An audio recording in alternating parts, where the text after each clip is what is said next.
not going to start when we think it's going to start. There's a lot of jokes in what you just said. Oh, it is start. Ooh, you set me up too. I was like, there's a hit in my softball. Go check out the SmackDown review because we learned a lot about the professor. Oh, I watched it. I watched it. I was saying things out loud over the weekend. I gotta keep track of that. Yes, you do. Well, it's nice that we have a recording to show you what they are. I can't run. There's your blooper for the evening. You're welcome. Welcome, BC WrestlePod fan. It's been a bit, and been a bit that since you've had the entirety of the Just Three Gents crew here on the BC Wrestling Podcast, Iconics Wrestling Podcast channel. I am JVL. That is Mikey. That is the Professor. We are here together to review this week's AEW Dynamite, coming to us on the 5th of June, 2024. And we are going to give you our opinions, our thoughts, our feels on what this is doing and how it's setting up for Forbidden Door, as we are in Forbidden Door season. So it's going to be a good one, folks. Strap in here. If you're new to the channel, thank you for joining us here. Thank you for paying the little price we paid to the blood sacrifice gods out there for the big Cthulhu demon that pulls you in. We really love to have that engagement, enjoyment. Also, thank you for all of you that have been there with us for a while, that joined us at the wrestling convention and all everything else. We really appreciate all this stuff here, and we hope that we can continue a discussion with you in the comments down below. Also, make sure you hit that little bell and make sure you hit the subscribe button. Get all of our stuff coming there. Join our Patreon if you'd like. Grab some merch. In general, support us because we like to bring this to you. We are enjoying doing it, but we like to make sure people are watching because we're all humongous voyeurs. Anyhow, yeah, I'm leaving it there. Everyone needs a hobby. It's only a felony in 10 states. We don't do it unless you watch us. Anyhow, gentlemen, I'm glad to be back here for the most mediocre Dynamite that I have watched in quite a while. There were interesting pieces, there were interesting bits, but it did not flow, and it did not set anything else up that we really needed to, other than the fact that it was a stop-start thing with a, hey guys, the entire time. Yeah, the matches were clunky. Like, there was a lot of starting and stopping and waiting for moments and waiting for things. Only one match, well, I shouldn't say that. There were two matches that were still really clean and, like, were fun to watch, but there were a lot of... I've said this in the past. This felt like a meddling. This felt like what is going on behind the scenes. Everyone is in their head. Nobody knew what was going on. It was almost as if they found out a few hours before, hey, I'm working with you tonight. Oh, okay, great. Let's do this tonight. Bang. And then they went out and did something. And then someone yelled at them about continuity, where we need to make sure we have one match that continues from Collision or Rampage. So we feel like there's continuity between our shows. Yeah, and I'm a little confused with how these belts are going to shake out, as we saw by the end of the night. Like, wait. Do you mean the intergender belts that are going to be happening? Is there an intergender belt? I mean, we have some teases here. I would love an intergender belt. Wait. I would love to see made out of genders. I understand you want a belt made out of genders. I'm going to let him figure that one out on his own. He's a big boy. No. It's not for anyone just to figure out. There is a bigger community here. We are all supportive. If you want to come and talk to us about your belt made of genders, I mean, that is basically where you get your spectrum. Oh, he loved his belt of many genders and his love. Oh, man, that's a dark path. I got to stop. This Dynamite was... I don't want to say hard to watch because it was still fun, but there were a lot of strange matches. A lot of the pre-taped things are just not hitting. They are falling way flat, and I think they're getting way too heady on soap opera, and it's not working. Yeah. And we'll talk about it. I don't want to take up too much time because I know we're trying to get out of here. But Romper Room Chris Jericho is weird. Like this, I don't know if any of you have heard of a game called We Happy Few, where you take the meds so that the game makes sense. Yep. That's kind of where he's living, right? There's this sort of, and it's creepy and it's weird, and I like creepy and weird, but coming from creepy and weird, it's too much creepy and weird. Is that right? We're going to talk about all that because this man had 6 different segments this evening. They were so many. And I see he's trying to do the absurd joke, and he's trying to do the John will understand. That sort of, I'm new at improv, I found a good joke, I'm going to go back to it 2 or 3 too many times. And oversell it because you work harder for the laugh each time. And Definitely. It's the people on stage are loving it, but the people in the crowd are like, I get it. And it's about every time I do an intro for this show. Anyway, we set it up, we get it set, and we start off the night with a wild MJF appears, and he's back to do more promos, and he's wearing his new gear, and he's still cut as heck, and he's doing his whole thing there, his big shtick, running down Okada, running down all the basically all the champions to kind of tell them, like, you think you're here, I'm better than you, does his catchphrase. and we get our filler feud until the next pay-per-view. Yeah. Roosh, who says that he has been working his butt off back here while MJF's been gone. I don't believe I've seen him in more than 2 matches. So I've done 2 matches. Like, okay, great. I'm sure Mikey appreciates all of the fancy language and fun things to come out of everybody's mouth. Well, to be fair, Roosh has had more than 2 matches. But then again, I'm the only one who covers all 3 AEW shows. Oh, no. I went back and looked at Cage Match. I can count how many matches he's had it on one hand right now. So that is very fair. He has not worked his ass off. He has been present for the last month-ish, but he has not worked his ass off. I also love that you can say the F word in English. They don't Not bleep in it. Spanish. You throw it in Spanish, and all of a sudden it's... I literally wrote in my notes, this is not the case, but I was like, oh, they bleep out Roosh saying the F word in Spanish? That's racist. Well, and then MJF spit it at him as well, and I was like, oh, he dropped the good one. I heard that one from my grandpa. He did like once. a week's worth I understood that reference. MJF did like a week's worth of Duolingo Spanish. No, I honestly believe he walked backstage before the promo and said, Roosh, how am I going to say this to you? Tell me tell it to me phonetically. Perfect. Walked out, had it in the back of his brain, got it out before he forgot it. That was it. Yeah. I'm happy. I want to see these 2 wrestle. That's what I want to see. Yes. But the setup was bizarre. Yeah, out of nowhere, sort of, not expecting it at all, because it's kind of funny that MJF nails it. Here are all the people I'm worried about. Roosh is here. Not even the people he's worried about. Those are all the people he has beaten. Sure, beaten, talked about, right, that are on the radar, so to speak. I kind of didn't understand the brawl at the end. It was just sort of, look, security's here. Yay. You don't understand that MJF swore at him in a different language that he speaks, and therefore it's much more intense than if he had said something biting or cutting in English? Maybe it's Colorado, but I say things in other languages all the time, and nobody sends security guards after me. No, but I correct you when you pronounce things wrong. That's true. Like, Mikey can't afford local security I did in the text thread when I watched last week's Dynamite. I was like, God, they're lost without me. You mean Hechichurios? Yeah, I remember Hechichurios. Hechichurios, I swear. Huevos Rancheros. I love Huevos Rancheros. Go, Mikey, go. Go, Mikey, go. No, that's okay. Talk over the only brown boy on this podcast. That's okay. Mikey. Colonizers! I'm just kidding. Mikey, you have to remember, when you leave, we tangent, and we don't stop when you're here. Yeah. You got to jump on board, or we're going to leave you behind. Gotta get me. It's Mikey. okay. I'm used to it. I'm just kidding. I'm with JVL. I'm excited to see them wrestle. The setup was stupid. It was awkward.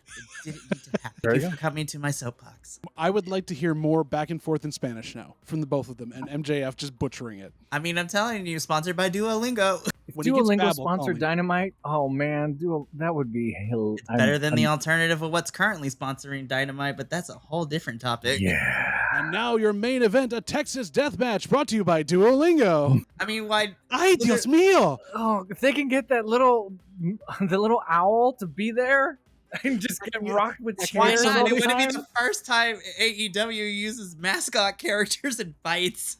Bonjour, enchanté. Oh, so Je suis le grand musée. All right, that's one. Anyway, we're gonna pivot off of the opening promo and the opening brawl and the opening other things. I literally just wrote "they fight" at the end of it. That was my note for that. We get our first match that is setting up a contestant going into the vacant TNT title ladder match at Forbidden Door. Orange Cassidy takes on Jay Lethal versus Rey Fenix and Kyle O'Reilly. They didn't come out in that order, but that's how I wrote them down. This was a spot fest in the best possible way, but it also was clunky in a certain couple parts, and I don't know. I think the right person won, but I think they got to it in the wrong way. I would agree.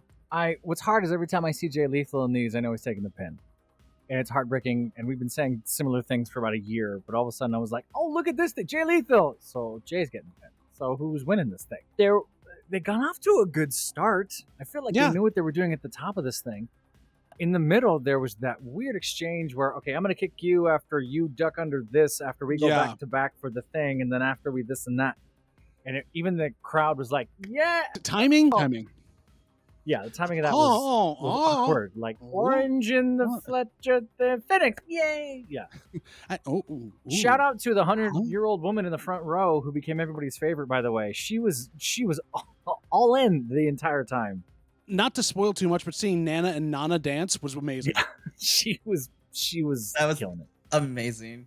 I was like, I want to be that person when I get older. I want to be that person when I grow up. Let's be all the way 100. The booking of this match was garbage because. Sure.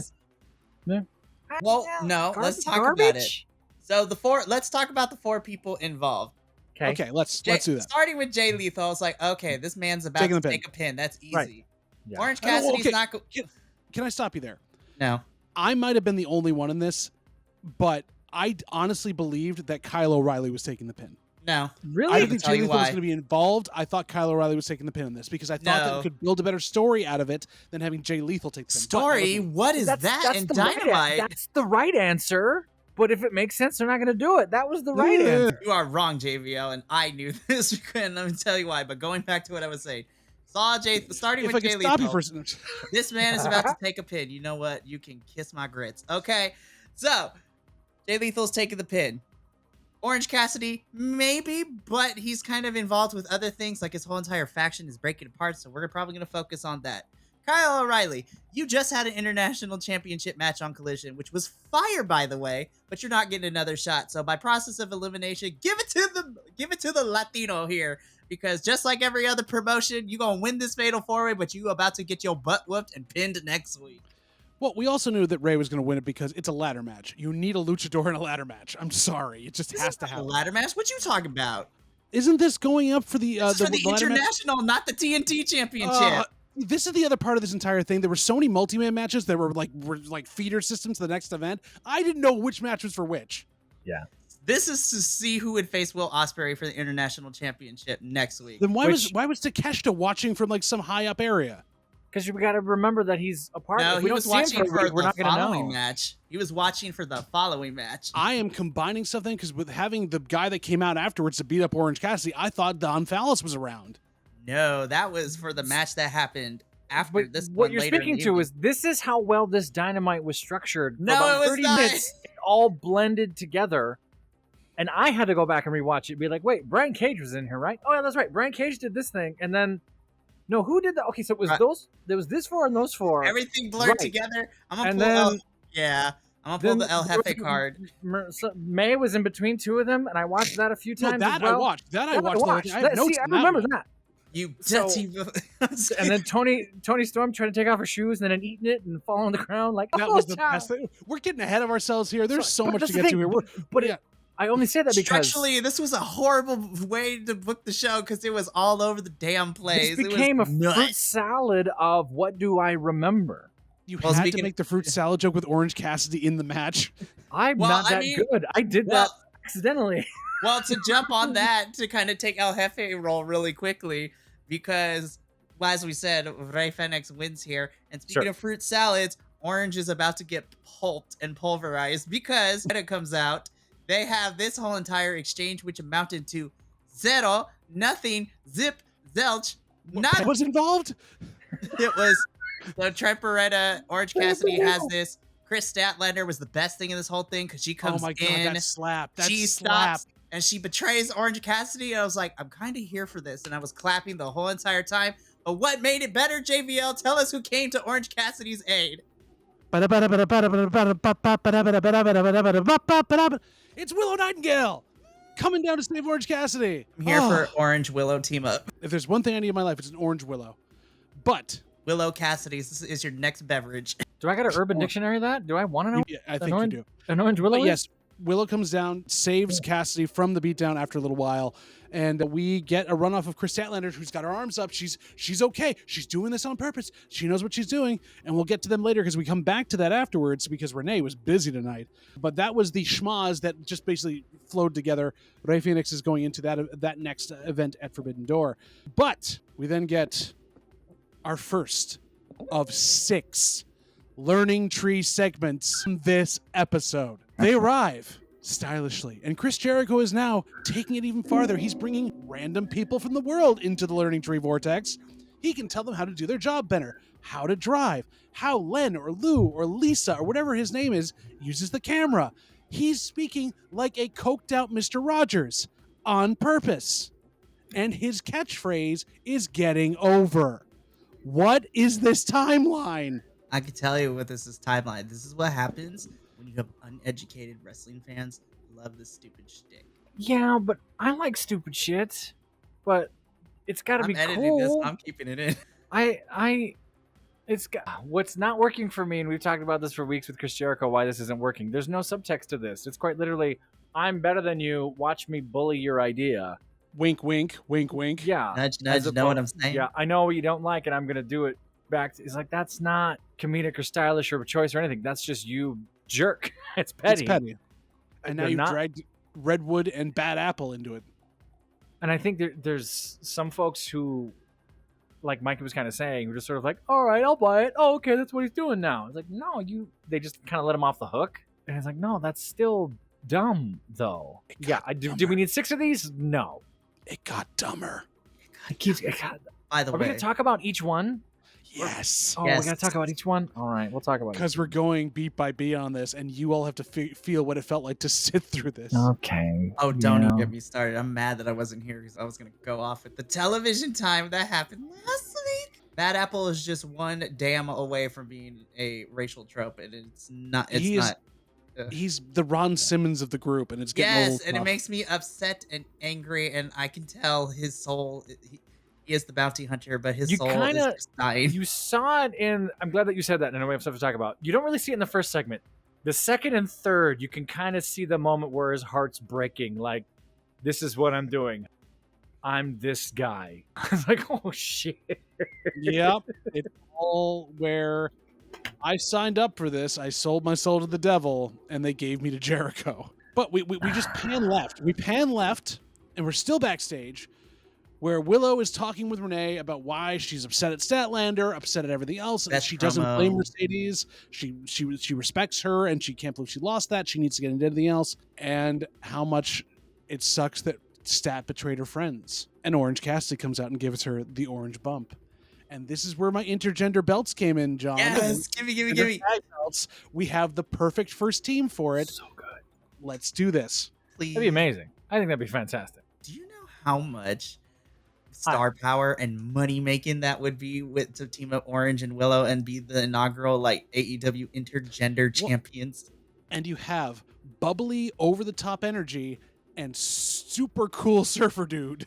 It's perfect. They're the dichotomy that you need. This has the potential to bring back a void in wrestling that I've been missing.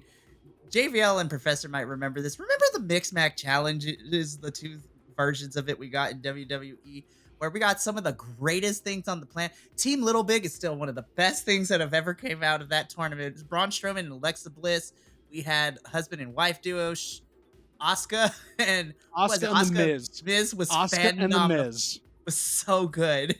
So I wasn't watching wrestling at the time, but I saw a chunk of those matches because they were sent to me, They and I were remember thinking, really "This is fun as hell." Like And I it remember was thinking that buried was, online where you couldn't see it. Yeah, I want to say Andrew probably sent them to me way back in the day as well. Like, John, watch this. Like, Oh, this is by the great. way, when we get to a certain match, I have a special announcement from Andrew for his thoughts about it. Oh, I know. Andrew- What is it? Is it the next one, or is it farther down the road? Yeah, I figured as Oh much. no! Because he probably said the same thing I wrote down, so I want to say we have the same note. We cut back from this, though. We kind of get that set up, and oh, look, it's interim EVP Christopher Daniels. I'm no longer head of HR, so I can still beat people up. Comes out full entrance to make an announcement that we are going to be having a tournament for those of us to be going in to be fighting for the TNT Championship. Ladder match, another We get qualifier. Another qualifier. We get Brian Cage. Yes, he's on our TV screens. I'm so happy to see him doing stuff. Versus, Ooh, is we're that about the to ROH champion Mark Ooh, Briscoe we're been about on to see. TV since he won the title? Yep. Since he won the title. This is where he's been? Yes. Going to I'm gonna Colorado to fight for another title? I'm going to take it a step further.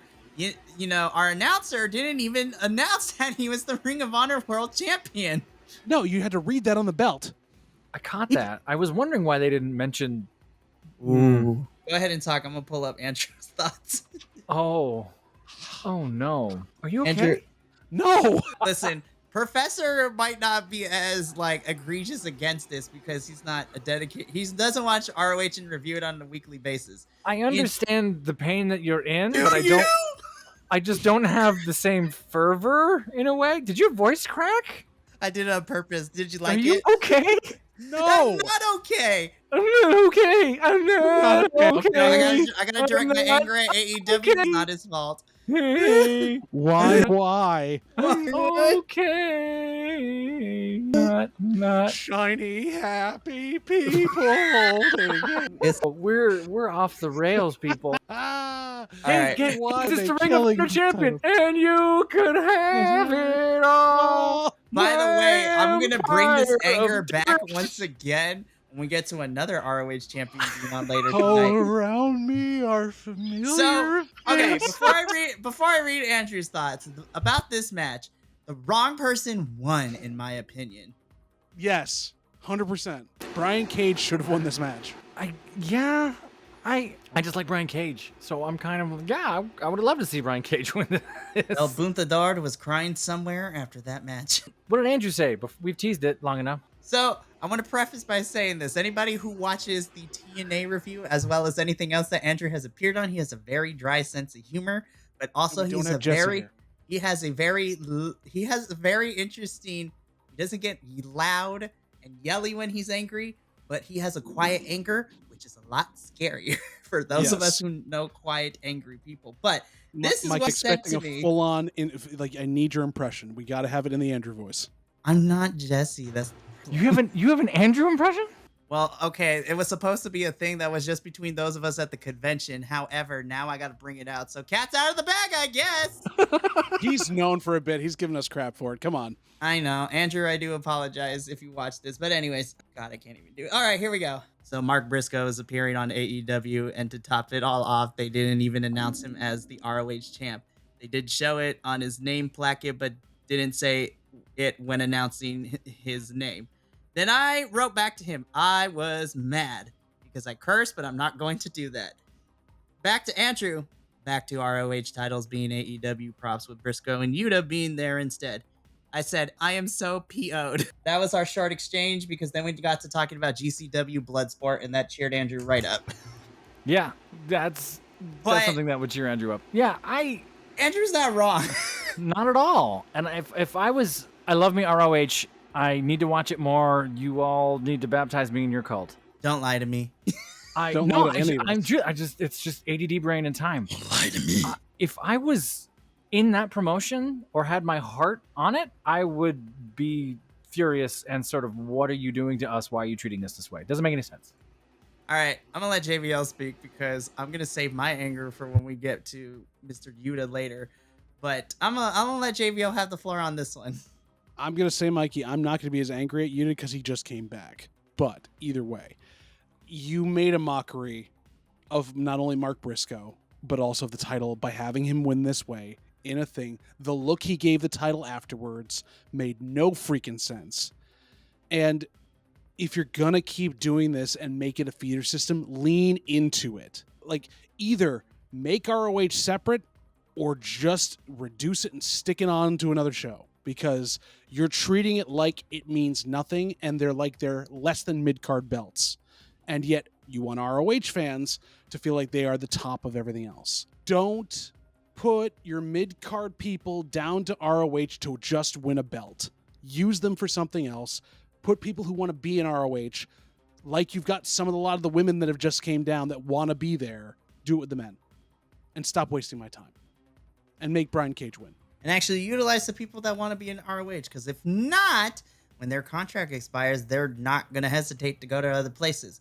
Lo and behold, this past Tuesday, when we got an official signee from a former AEW and ROH talent who wasn't on our television screens not that long ago, might I add. Mm-hmm. But during this match as well, we didn't just have the champion fighting Brian Cage. We had Konosuke Takeshita standing in the rafters looking all weird. We had Jack Perry trying to watch a TV sideways in the classic WWE style. And we got a promo from said Jack Perry after the match because obviously he's got more to sacrifice than this. And he's crazy. And TK's going to make him do something weird. How are you trying to be hard with an Amish beard? I don't know. And the curly and the curliest hair, the Beastmaster. Guy's got the Beastmaster long hair. He's got that Eastern Ohio Amish beard, trying to be hard. I like heel Jack Perry. I really enjoy heel Jack Perry. Since he's come back, it hasn't quite been the same heel Jack Perry. It's been. I'm gonna tell you why. Please tell me why. I'm gonna tell you why. Because this boy has done a lot of talking and not a lot of action in the ring. Outside of Anarchy Arena, I can't remember the last time out on AEW television that Mr. Jack Perry had an actual wrestling match.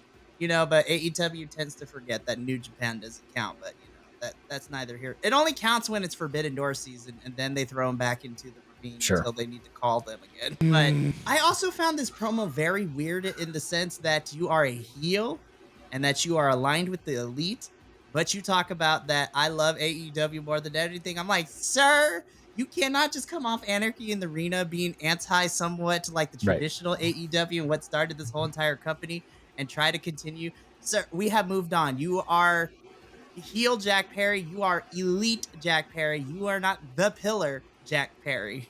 No, but remember, the EVPs and the elite are different. They're not the NWO. They actually care about and want to save this company. You can bunk not tear right it off down. all that nonsense. This is exactly... History doesn't repeat itself, but it echoes a lot. Same thing with wrestling. Wrestling tends to repeat itself and echo a lot. Forgetting. It's like poetry. It rhymes. Anybody want a peanut? Stop that. Anyway. Get this man back in the ring, because if all he does is keep talking, I am going to mute him like I do everything else. Stop talking a lot. If you're going to talk yo ish, you better back it up in the ring. That's all I'm saying. Right. You mean like the next promo we had here where we had Joe and Hook talking and they get interrupted by another ROH group, the Premier Athletes, who were said on every other video podcast about this week as the Varsity Athletes. Oh, gosh. Like, you're going to misname an ROH person as well as we go here. Let's be real, JVL. We're like the only one that actually... Well, no, I take that back. We and the Fightful ROH team are the only two teams that care about ROH. Shout out to the ROH team on Fightful. Y'all are Is there anyone out there? Is nobody else reviewing or watching? No, nobody watches ROH and reviews it on the internet. It's just Fightful and us, from what I've been able to tell. That's weird. It's better. Can we talk about Renee wearing that Canadian tuxedo and looking gorgeous? Renee. Like, damn. Well, Renee's when you're always born on into point. it. That's fair. Joe and Hook as the hard man and the champ. I mean, I'm not against the pairing, but I love Joe pointing out the complete, just like breaking every bit of fourth wall where there's a lot of security. As When I he look said it across. Yeah. By the way, I love Go that ahead. I love when they lean into that Kevin Owens style. I'm going to call out what's not working thing. I love that Samoa Joe does that. I like the pairing. I love this Hulk Wolverine pairing that they've put together, right? I think that's going to work. I need to see Joe do a fastball special. I'm waiting so much. Like, it's going to be great. So that, I think they're just kind of shoehorning things in there. Yeah, to say. I'm just kidding. So we'll see. I love the way you look at me. Anyway, And you can have it all. Look, as bad as this is to say right here, Hook probably had my favorite line of the whole entire night when Tony Nese is just like, don't you know that eating this is bad for you? I was like, and it's just like, you're going to continue to eat this and it's not going to get any better. And then Hook said something to the equivalent of, aren't you the person who continues to lose matches? I'm like, damn. Yeah. I was like, it hurt my little ROH heart, but I was like, he's not wrong. Yeah. But before that, when he started to go into that, I'm like, oh, should I call Jesse? Are we having group training finally again? No. Are we actually getting to get up and get moving? No. Didn't work. Damn. I missed my group training. I'm feeling soft. That's an ROH joke. If you watch ROH, you'd get that. I'm sorry. No, you're not. I'm biding time because we're into segment 2 of the learning tree where we learn how to use catering. This is where the downfall of the bounty hunter Brian Keith just like contemplating and having an existential crisis on my television screen occurred. And it just so happened to also be with 2.0 Daddy Magic and Angelo Parker. I was like, these poor men want to move on with their lives. Stop bringing them back. It's like a relationship that ended. Move on. Unfollow each other on the Instagram. Yeah. Like, it's over. Finito. They did not look like they wanted to be there at all. No. Nobody does. And it's not acting. They're trying to act involved. There's no acting involved. There's only one person that I give the Oscar award to later in the evening, and that's because he also didn't want to be there, but he's just like, let's just get this over with. Oh my God. Brian Keith's final line broke me in the sense that I was just like, this man does not want to be in this whole entire thing, but this is what he was given, and this is getting him on television. Guys, I want to officially retire the passionate Mikey that was when I got excited that we were seeing the bounty hunter Brian Keith on television screen, and I have resided to the depressed, jaded, and I want to say, JVL, you were right. I have become jaded. You know, to be vulnerable real quick, I'm usually very optimistic, and even when things don't go the way that I hope for, or when I see someone being treated badly, I hope maybe there's not with this one. There are not enough words in the English dictionary. There's not enough rhyme or reason for me to defend this. This is absolutely right. Seeing Bounty Hunter Brian Keith in this whole entire thing breaks my heart. It broke my mental fortitude. It broke my spirit. I am just an utter mess, and I have lost my passion. I am sad, and it took me a couple days to accept that. Everything in me, if I was better at making memes, I want to take that Matrix scene and stick your head on her, and she just goes, not like this. Not like this. Or if you saw our Double or Nothing review, it's the meme that I showed of just the drag queen Q just looking like this with the evil look on. Yes. That is my go-to meme now. Or New York, Tiffany Pollard on the bed just like... and bringing that up. That's the face that Max Caster made in the next segment we had, because God, this is also bad. This was so meta and so weird. The Acclaimed come out, they're mid-rap, they get stopped by the EVPs a beat too late because production can't get the video up on things to get them ready. Mess it up. And the EVP is like, it's in your handbook, you can't make fun of the EVPs. Get off there, we're cutting your segment. You know, was this supposed to draw heat? I can't tell. How long has there been a handbook? Because everyone's been making fun of the EVP. Like, everybody should be. You're just treating them different. Come on. It's because they're... Oh, not going to say it, because that would get some people very upset. It's because they're related to an ass man. Anyway. Yes, they are related to an ass man. How dare they?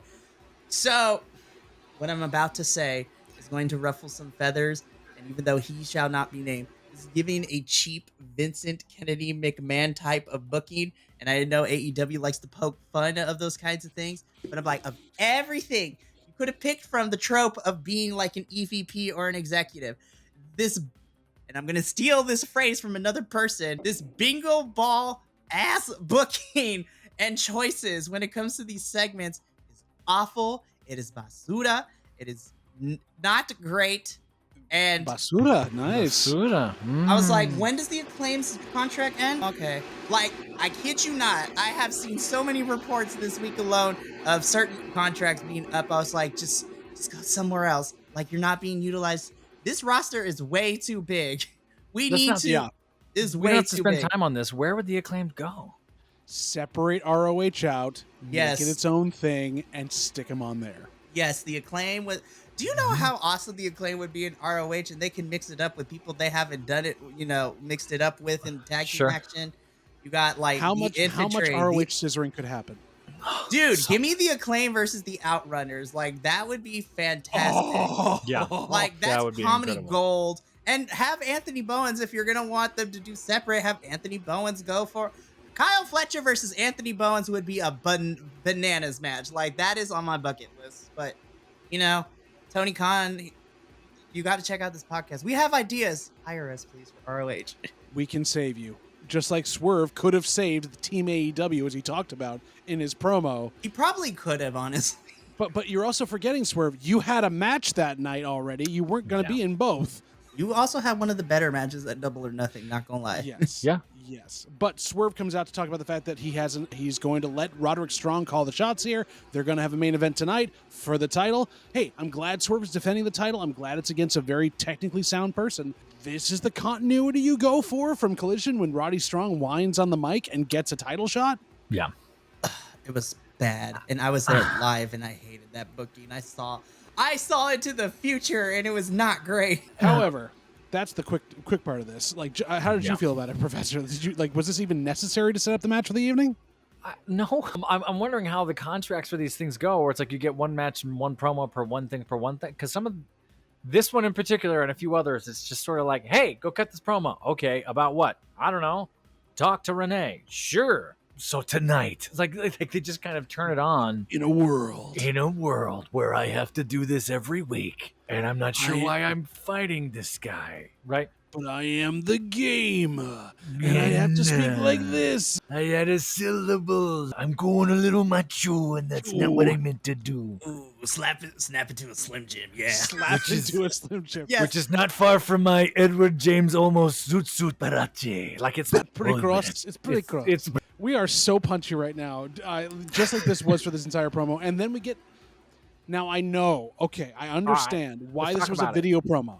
I understand why this is a promo that we had to have on these type of things. But Mercedes is better when she's taped, and this sets up her and her opponent for Forbidden Door. Sure. Steph gets her little bit there. We get a little bit of history, and we get to hear that both titles will be on the line. This is going to be crazy. Yeah. For Forbidden Door, but it went too long. And honestly, I would have loved this as an in-ring segment where they could have brought it up. But again, Mercedes just needs to be reined in. I'm over the Mercedes Monet flashback thing. We've done it every week, I feel like, since she got here. That shot of her in the ankle and her being carried away has happened so many times now where it's like, I get it. You got hurt. Move on. I understand. Here's the thing, though, Professor. It's not for us. It's for people who don't tune in to Dynamite ever so often, because promotions like to treat wrestling fans like we have no sense of intelligence. And on most occasions, they're right. But for those of us that have been in this game for long enough and have watched this on a weekly basis, this was not for us. I'm going to say my thoughts because I'm going to go completely left. But Professor, finish your thoughts. I'm going to say one thing quick here.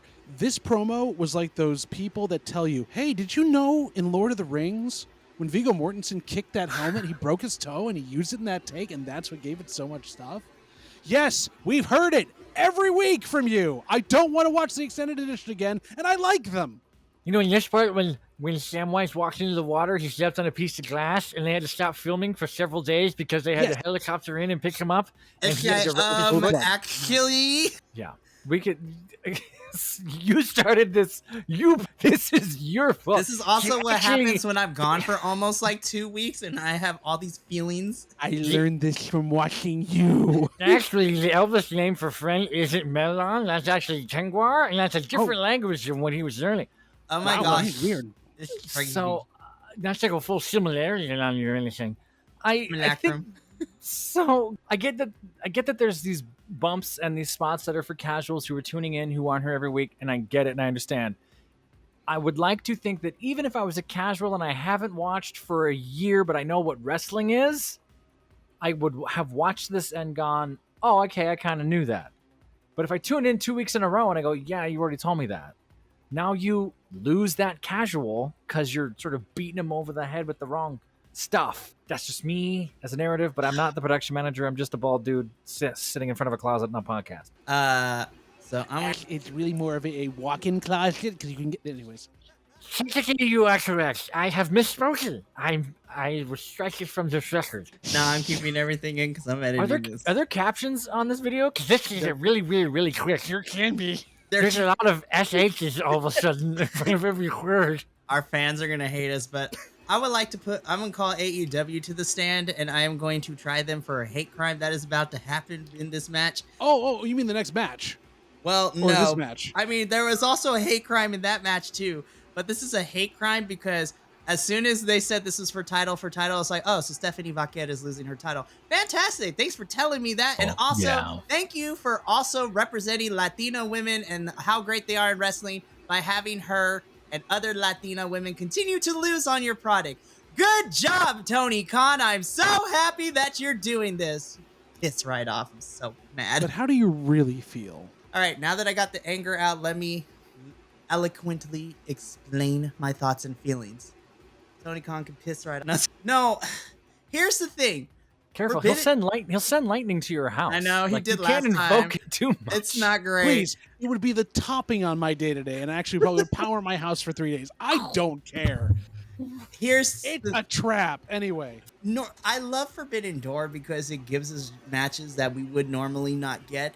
The problem that I had with last year's Forbidden Door compared to the first one we got is that this is supposed to be a collab show, but mostly AEW talent is going to win because, spoiler alert, Forbidden Door is put on by the company that is known as All Elite Wrestling. Go figure.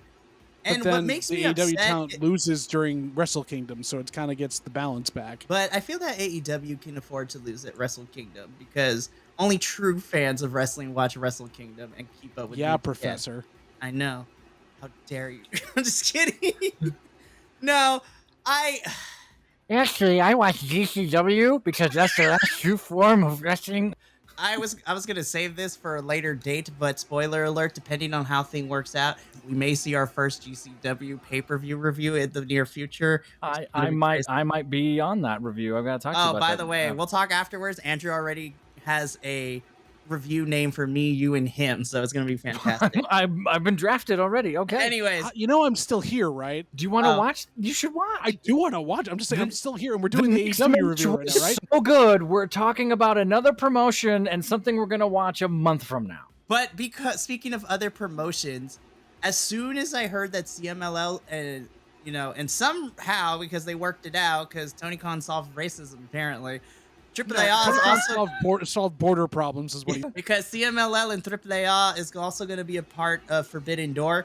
But my thing is that CMLL and AEW, as somebody who is knowledgeable of all the folks in CMLL and has had prior knowledge of these folks, like Cuevos Rancheros. So good. we're gonna get into that. But I love Stephanie Vaquer. She is one of my favorite CMLL women's talent. She is a very unique character. Her wrestling style is really good.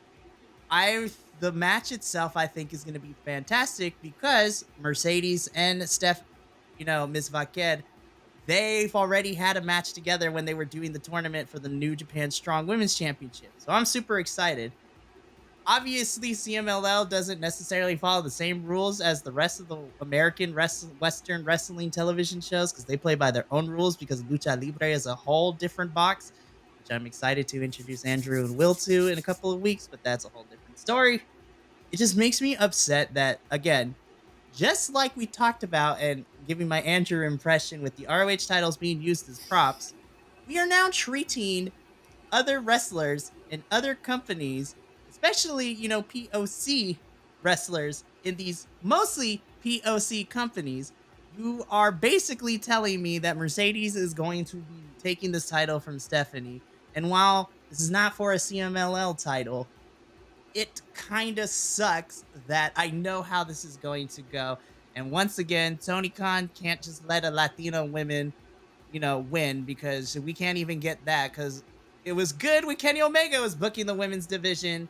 But Isn't Mercedes partially Latina as well? Or I know she's POC. She, we'll have a conversation after that, but she does not identify as Latina. No, she identifies as a person of color, but we know. Yes, but again, it's just me, and this is how I view my wrestling world.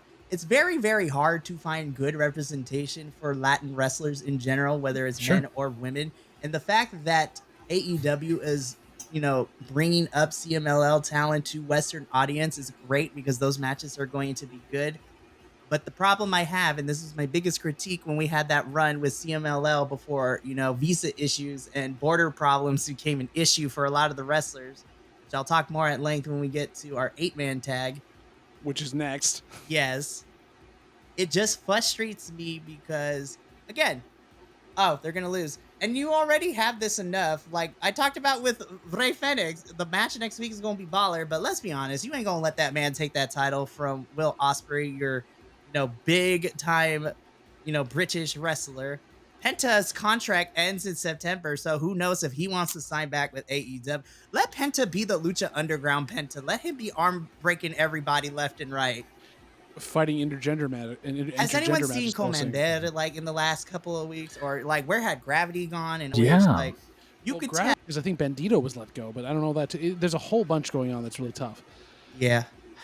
speaking of which being tough, we then move to our 8-man match here. We have BCC with Wheeler Yuta back after 6 months from his concussion.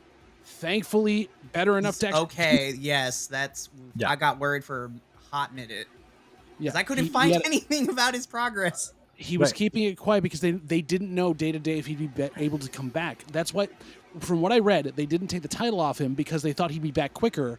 And as it kept going, they were like, well, we've now invested in not talking about this. We can't do anything about it and like tip our hand because he could be back tomorrow. He's back. He gets a good feel-good pin win. Yes, I know, Mikey, it's all the luchadors not winning, but Yuta also got his moment to shine. But they're taking on Team CMLL, which probably should have been done months ago when they were trying to set it up. But again, Magnus, Rugido, and Esfine. I tried my best. It was bad. But sorry, that was my inner Latino laughing at a white man. Carry on. You don't have an inner Latino. You are Latino. I am my inner Fabio. Did you eat another one? No. Is it inside you? Are you a series of various Latinos? I could be. Nesting Latinos? Where's my fake mustache? Hang on. All right, so I'm going to make this a recurring segment. This is going to be fantastic. This is your Spanish lesson of the episode. Brought to you by Duolingo. Yes, unofficially sponsored by Duolingo. But hey, Duolingo, you want BC WrestlePod would love to be sponsored by Duolingo. Great. So BCC Blackpool Combat Club takes on Volador Jr., Magnus, which you got that right, Rugido, you got to go ahead with the M. And if then I do that, it sounds German, and that's not what you want it to sound like. I mean, the Germans at one point, were colonizers to the Latin people to some extent. And of course, rounding off our team CMLL is Esfine. So okay, I'm Latin. Don't question. Now that we're pronounced, this. Thank you. We made our week. This was a spot fest for no other reason than it was a spot fest. It was showing off all the big things. It was well put together. There were a couple of weird botches because, again, Lucha Libre wrestlers don't tag to get in. And you had Aubrey putting them back and going, no, you have to tag to get in. Aubrey did a good job of trying to let them fly, but also be like, this is AEW. We got to follow the rules, unfortunately. I didn't hate this match. I thought this match was fun. I feel like they needed just a little bit of time to work together.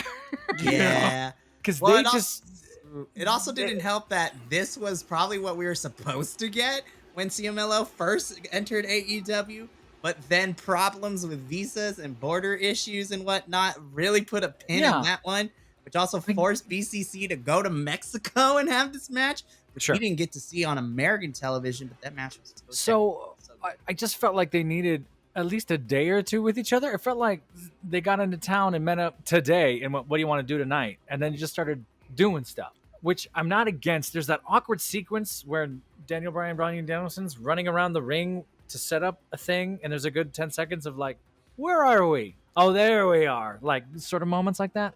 I fully enjoyed Bryan Danielson after doing his Busaiku knee, grabbing Volador Jr. and dragging him out of the ring because like you're not supposed to be in here. Funny. So they were kind of leading him around a little bit. So I understand that, and I remembered the tag thing about halfway through after watching Aubrey. Like, wait a minute, why? Oh, that's right, they don't tag. That's why this is. So I did not hate this. No. I just wish they had time to put a little polish on it, like I think they would have wanted, because instead of looking like this Blackpool Combat Club, it's real. It didn't quite land. It's still, I was a little stuck in between, if that makes sense. But I still recommend going back and watching this because for the pure spectacle of it, it was a lot of fun. Sure. It was a lot of fun. Barely every time, I don't know who it was, who got Claudio in that ridiculous, it turned into one move into another, and right at the last second. Volador. Was that? Okay. That was wild. So good. Like, what was it? That was just a dude climbing a windmill and then throwing the windmill at the end. He went full Don Quixote. We know that's what he did. I was like, that was gorgeous. But fun. But BCC pick up the win. I'm happy that Wheeler got the pin. I was like, yes, that it was the right choice. I love Claudio lifting him up at the end of this match. I'm happy to see Wheeler back, and I take back all the crap I gave him while he was gone. Yeah, it was a pretty nasty concussion injury, and I'm glad he's back enough to do stuff. Keep safe, Wheeler, and get back on ROH when you need that pure title defended. Anyway, I don't want to bring this up. We're into number 3 of the Learning Tree saga. Well, we'll get through this, and I don't want to talk about something that happened beforehand, because I actually really like the Daniel Garcia vignette. That's after this. Oh, it is? I is must have Xmas. blanked out on Chris Jericho. That's probably Yeah, what you happened. did. This was number 3. All I have written down here is, wow, thanks guys is starting to get over because the crowd is chanting it. What the hell? White people, am I right? If you say something over and over and over again, and I can repeat it back to you, I start to believe it. Welcome to the And- microwave generation of wrestling, because catchphrases sell, and that's with any medium. I don't remember if this wasn't the private party one. I don't think this is the No, the private party one happens a little bit later. Yeah. And that was awkward and weird. Like, Private Party didn't know what to do. Oh my gosh, We'll is get that there, private though. party? The Daniel Garcia tape promo after this was also really good. This was more of the like resetting Daniel Garcia again, why he's struggling so much to do stuff. The Right. fact that he really died and had to get back to do this. Yeah. And I'm sad he didn't say he broke himself. He didn't know if he'd wrestle again or dance again. Oh, But he that didn't would've been do a it, and I'm that sad he would've- didn't do it. That would have been a great opportunity. But I'm happy to see him. Nice. yeah, heartfelt get him moment. back on here. Have him Yeah. do stuff and win, please. Get him in there. Let him win. Hey, look, it's the Acclaimed threatening to go get the EVPs, but we're not going to touch them. But we've just basically been told they're your next program for your tag titles. Hooray! I guess. Mikey's typing to somebody, probably They're Andrew. trying to make it. They're really trying to make the Acclaimed more and more boring. All right, the EVP sent me a cease and desist, so I can't talk about this segment. Oh, Tony Khan says lightning bolts. The EVPs send text messages. No, it's not Tony Khan. It's the EVPs. Matthew, here's what it reads. Hey, it's like, hello, BC WrestlePod host Mikey. We need you to stop taking a dump when you talk about us. Like, we are in charge. We are doing the best we can. You try doing better. Also, we think you're also doing a really great job. P.S. If you are a fan of the Acclaim, you should probably stop because they're about to get booked into an oblivion and you can kiss the Acclaim goodbye as you know it. Warm regards, Matthew and Nicholas Jackson, EVPs of AEW. You realize also that entire thing is setting up this whole segment was setting up what's going to happen to the Acclaimed in the next couple of weeks, because the next promo sets that up as we have the EVPs continuing, speaking to the patriarchy, and it's basically you scratch our back, we'll scratch yours. You're getting another shot at the world title. But scratch our, but scratch our. Oh, good knowledge. I know things. I'm having a hard time caring about it. Yeah, I stopped Yeah, caring. don't- Yeah. But I'm going to skip it because that's all you need to know about that. It really wasn't the greatest promo. We know that things are going to happen because we got onto the highlight of the freaking night. Tony Storm on commentary and Mariah May fighting Saraya in the middle of the ring. It was so good. That was all I doesn't had. think so. Again, I don't have notes because I watched the thing. It's so much fun. The women sort of arguably saved the Dynamite again, which they tend to do.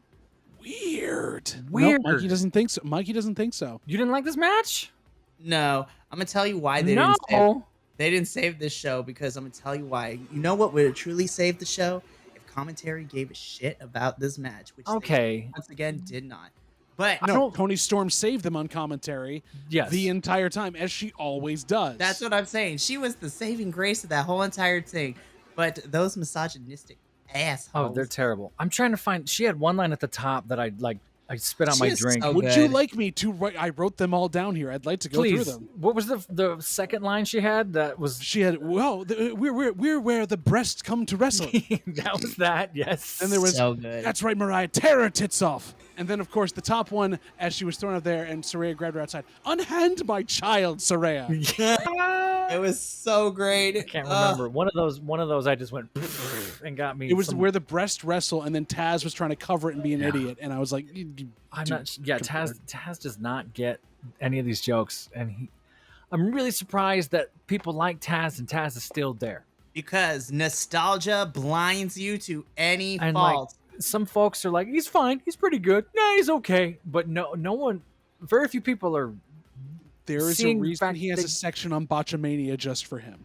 Yeah, Other stuff I had here, Mariah's boots were unraveling as she was going. I got, like, please don't trip and fall and kill yourself. she almost tripped on him, dragging her to the turnbuckle. Like she was like, And crazy, Saraya everyone won. catch these? Did you everyone catch the Saraya has man hands signed? yes. Gosh. That was terrible. But yeah, I did. The question I had of this though is like half the stuff on it is like, is every women's stable, the Outcasts, Tony Storm and her group, do they have to play the Sapphic card that hard, does everybody have to have a lesbian or bisexual storyline? Like, I'm not against representation, but it seems like it's the same story for all of them. We can't delineate that. Look, I can give my quick thesis about this, but then we'd be here longer than an hour, so I'm not going to. All I'm going to say is the short answer to that is yes. AEW is starting to throw shades of very early WWE women's wrestling where it was bra and panty matches. We have yet to bring those back. I'm afraid that Tony Khan and his little brain would think that, be like, hey, that might be a fun. No, don't do it, Tony. Don't listen to that intrusive thought. Let it go. Let it die. Burn it to the ground. But seeing Saraya win was amazing, and win with that scorpion face lock. oh, so good. Yeah.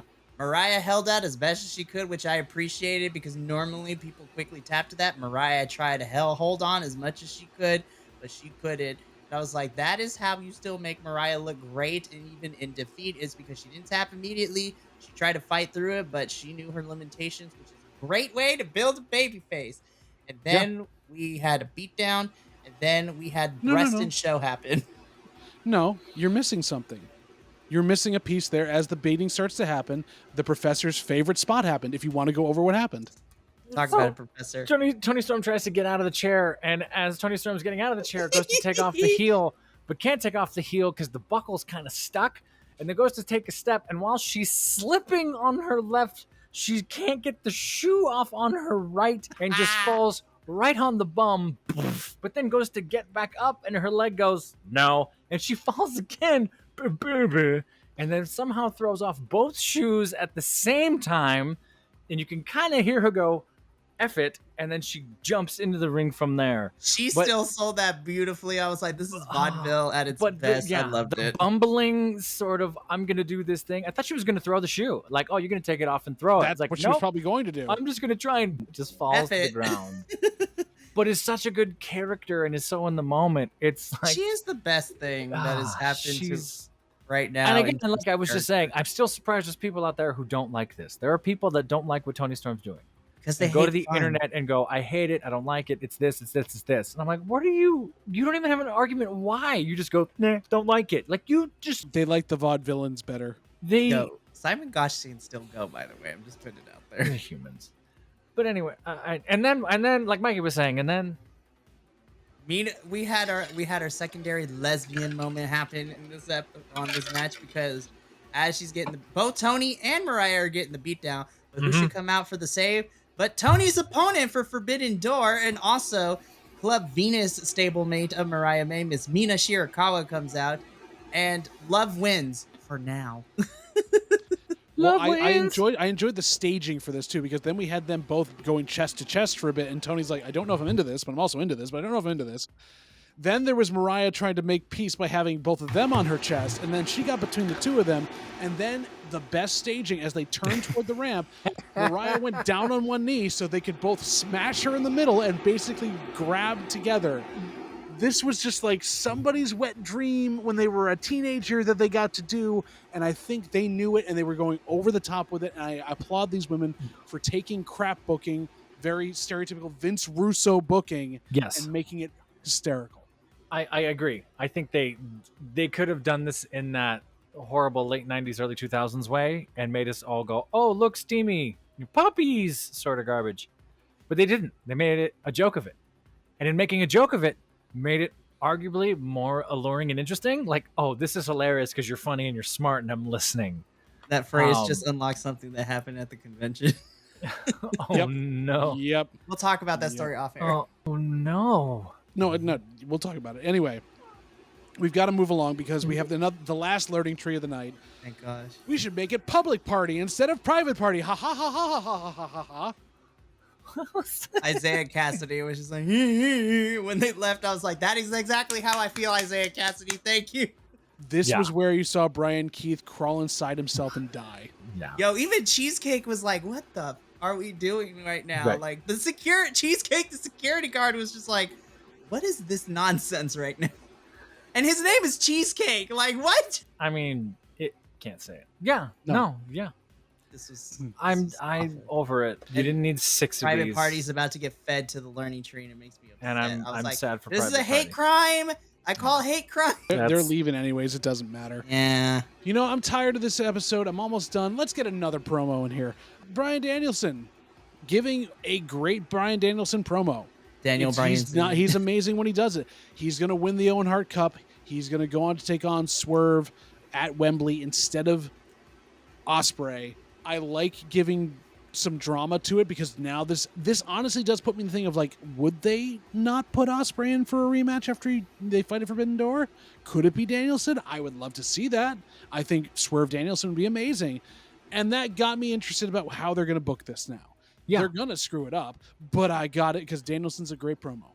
I was going to say the same thing. Like in the sense that they're not going to be able to let this cook for the 3 months like they need to. Because we already know he didn't want to retire with a title. He doesn't want to be on top. He wants to be putting people over. That was his whole thing. So did Sting, and look what happened. I know, and then that happened. And it was like, what is thou doing, Sting? What's thou doing, Sting? I shall jump off this ladder, forsooth my face. I don't know.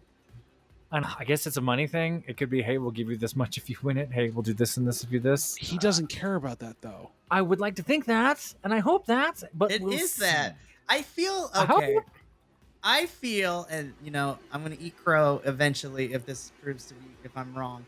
But Danielson in his 20-plus career has always been this way. It's not a character thing. Like, legit, if you want to talk about people who really love the wrestling business, Danielson is one of the few poster boys that know. When they say that, it's not for a gimmick. It's not for a paycheck. They actually really care about this business. And Danielson, I think, truly means when he says that he doesn't want to go out on top. But again, you know, he does have a child to think about, and all that extra money is a good college fund or whatever he wants to do for his child. I am very intrigued with Danielson, you know, contesting to be involved in the Owen Hart tournament.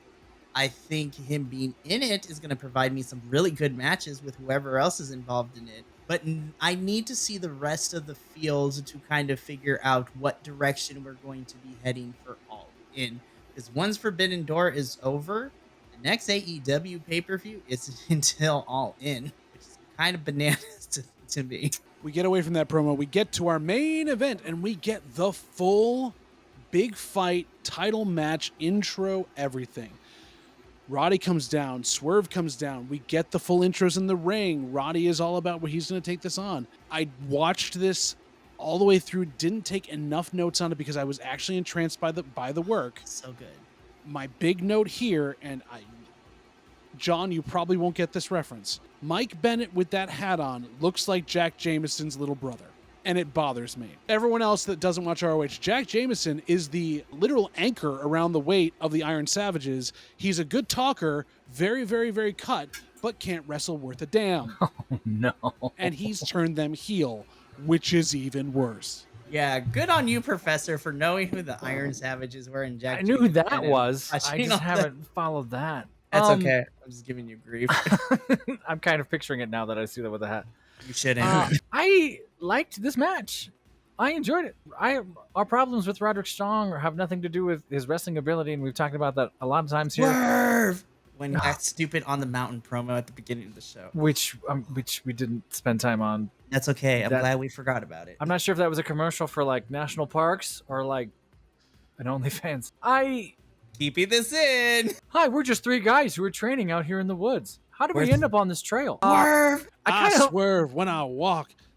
There's something really interesting about when Swerve misses a house call and how he sells it, right?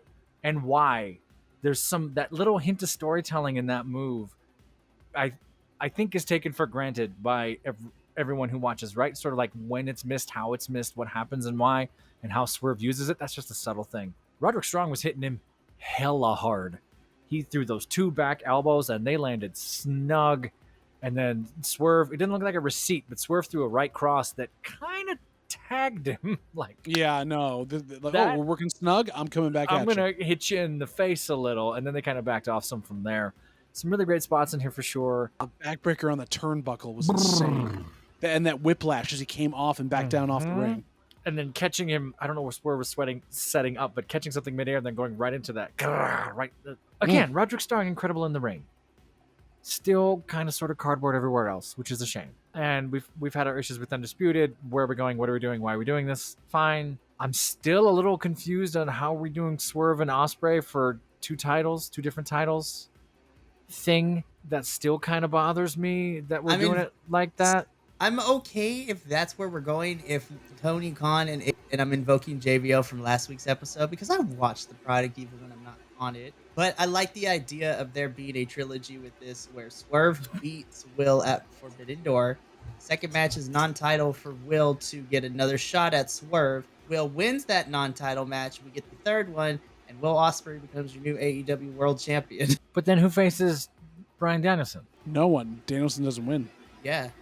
I think, if anything, the other route we go is that the heavily rumors that Will enters this tournament, and that's how Will gets his another shot. Yeah, he's told he can't get his rematch, and he runs through everybody and faces Danielson in the final of it. I see. And rocks Danielson to get to Swerve again. I see. Great. Or you make it a triple threat. And here's what sucks. I'm interested in the booking, and we know they're going to mess up. That's what I'm saying. Tony Khan, like, just give us a call. We'll help you out. Like, honestly, it's I don't want to undermine booking because I think there's more that goes into it than booking, and I would be a very, disingenuous wrestling fan if I say that I can do this better. No, I can't, because that's not the lane I'm in. That's not what I do. You're not a certain Adam that has been canceled by everybody else. Yeah, that part. But there are nuances and things that you can work with. There are resources you can use. Just utilize who you have. I know you got a bloated roster. First, figure that issue out. Honestly, I know you throw everyone across all the brands, but even though people are going to be like, they're copying WWE, let Dynamite and Collision be like your two big brands. Split the roster to those shows. Rampage is where everybody can mingle it up in fun matches. Then let ROH be its own thing too. Like, separate it to keep it within the universe, but let it be specifically for ROH talent who are mostly there. Like, I'm just going to put it out there, even though she's on AEW a lot too, but I now associate Red Velvet with ROH now. Queen Nada, Athena, Billy Starks, the problem. Abaddon. Like, you have, and this is just women's wrestler. And then the men's division, stick Kyle Fletcher down there, Dalton Castle, Johnny TV makes a great addition to ROH, even though he signed to AEW, but him and Taya, I feel like, work better there. There's just a plethora of things. That's how I would do it. I'm not saying that it doesn't come with its faults, like anything else, but I feel that if AEW solves its bloated roster problem, we wouldn't run into the problem, be like, didn't we see this match like not even 2 days ago? Like, it's still a banger, but we got to figure out how much TV time people are getting. Like, sure. And again, that was more self-evident if anyone watched the Ricky Starks interview on Oh my God. Yeah. That man let the floodgates open. I was just like, yo, but Ricky's be speaking some facts though. Deservedly so. But Mikey, all of that kind of inference there sounds like you were in the middle of your empanada rating for this. So I feel like you just need to continue right through and give us your empanada rating for this. With all that being said, figure out the loaded roster problem. But this is episode of Dynamite gets a 4 out of 10 empanadas. Damn. 4. Damn. Look, Spicy Mikey is in full effect because, like Maxine Waters, I want to reclaim my time. Here's the thing that I hate with any promotion on a weekly television episode. We're in the middle of building to Forbidden Door, and I know there's a lot of moving parts because we have 4 different companies involved in Forbidden Door, and it always tends to get messy around this, figuring out who's available and who's not. But filler episodes on weekly television shows in the middle of the build to pay-per-views are like the worst thing any company can do because you insult my intelligence, you waste my time, you make me question if I'm actually a wrestling fan by treating me like I'm an idiot. You present to me things that you think are going to get over, which do with the uneducated masses. But as somebody who watches this thing on a weekly basis and breaks it down in depth with other like-minded people, Dynamite needs to stop treating me like I'm flipping stupid. That is my TED Talk, and that is why I give it 4 out of 10 empanadas this week. AEW Dynamite, I know you can do better. You have done better. But next week, I'm warning you, you waste my mother tucking time, we're going to have some problems. went full dance mom on AEW. You were mad. I am pissed. I hate when my intelligence and my love for professional wrestling is questioned. My intelligence is insulted. You give me crap, serve to the plate. This is my response, and you can't tell me otherwise. Wow, You gotta give us good feeding during Forbidden Door season. Jeez, I mean, come on. Wow, spicy Mikey's much spicy. Spicy Professor, what are you giving for your Empanada rating? There were 2 matches here that I really, really enjoyed. Everything else, I kind of went. The Chris Jericho promos were Christian and Jericho promos. There were so many promos. We're not quite promo fest, but we're close to promo fest. Back in the old Dynamites, this is pretty close.